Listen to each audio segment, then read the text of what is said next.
তুমি আমার ইন্টারভিউ লো, তুমি ওরা আমাকে তথ্য সংগ্রহ কি তুমি প্রতিনিধিত্ব করলো।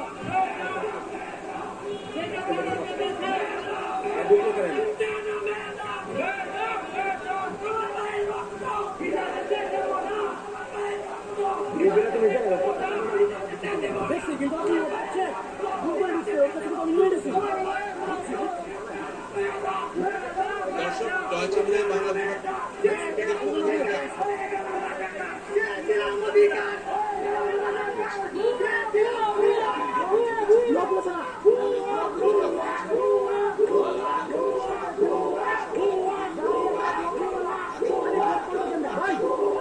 রামপুরা সহ বিভিন্ন এলাকায় লোকজন আমাদের শিক্ষার্থীরা নেমে এসছে।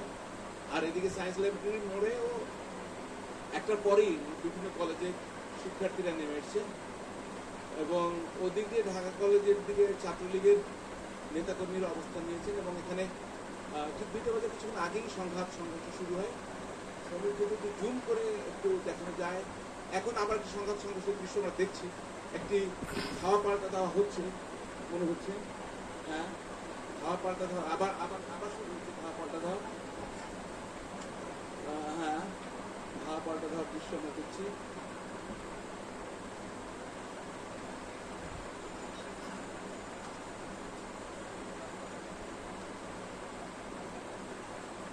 মানে এই সমস্ত ঘটনায় যে কেউই নিরাপদ না। যেমন আমার সঙ্গে যে সমী রয়েছেন, ও কিন্তু আমার আগে থাকে, যার ফলে ওর জন্য একটু রিস্কি, আমিও থাকি, সব মিলে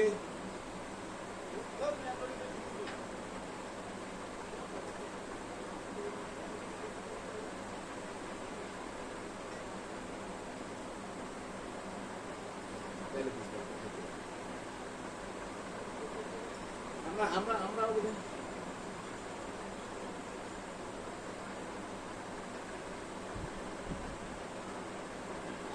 ভাই সাংবাদিক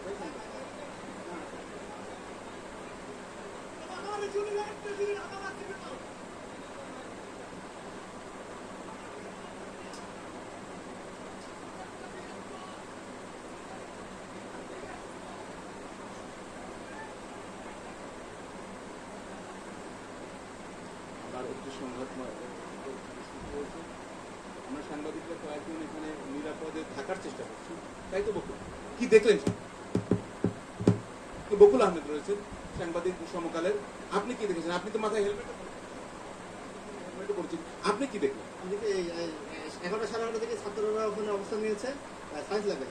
এর পরে এইদিকে হচ্ছে আওয়ামী লীগ, যুবলীগ বা ছাত্রলীগ বা ব্যবসায়ী অনেকে যেদিকে অবস্থান এলিফেন্ট রোডে অবস্থান নিয়েছে। দুইটার দিকে হচ্ছে এরাও ওদিকে হামলা চালিয়েছে, ওদিকে ওরাও হামলা চালিয়েছে। দুই পক্ষই পাটকেল অবস্থান। এখন এই মুহূর্তে রাস্তায় ওই পক্ষের হাতে লাঠি ছোড়া, এই পক্ষের হাতে লাঠি ছোড়া। এখন আপনারা দেখতে পাচ্ছেন যে পুরো রাস্তায় ইট পাটকেলে ছেয়ে গেছে। এখানে গুলির শব্দ পাওয়া গেছে কয়েকটা। আর আপনারা কারো রড, লাঠি ছোড়া, আপনার দেশীয় অস্ত্র শস্ত্র হাতে একে অপর এটা মুখোমুখি অবস্থানে রয়েছে।